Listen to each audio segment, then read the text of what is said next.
இன்றைய அன்றாட தியான வார்த்தையில் அந்நிய பாஷையில் ஜெபிக்கும்போது என்னென்ன காரியங்கள் ஏற்படும் என்று பகுதி 2 பார்ப்போம். நம்முடைய ஜெப ஜீவியத்திற்கு அந்நிய பாஷையில் ஜெபிப்பது மிகவும் உதவியாக இருக்கிறது. ரோமர் 8வது அதிகாரம் 26வது வசனம். அந்நிய பாஷையில் ஜெபிப்பது தேவனுடைய முழு சித்தத்தின்படி செய்யப்படும் ஜெபமாகும். ரோமர் 8வது அதிகாரம் 27வது வசனம். அந்நிய பாஷையில் ஜெபிக்கும் போது அது நம்முடைய பலவீனங்களில் நமக்கு உதவி செய்கிறது. ரோமர் 8வது அதிகாரம் 26வது வசனம்.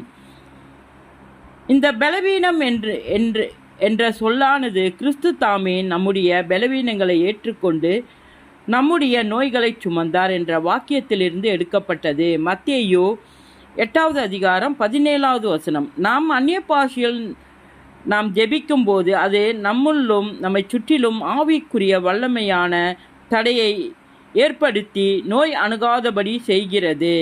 நாம் ஆவியில் ஜெபிக்கும் போது ஆவிக்குரிய இளைப்பாறுதலில் நுழைகிறோம்.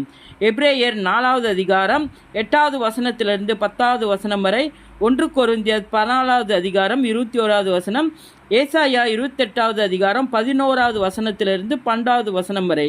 இயேசுவின் நாமத்தில் இது பகுதி 2.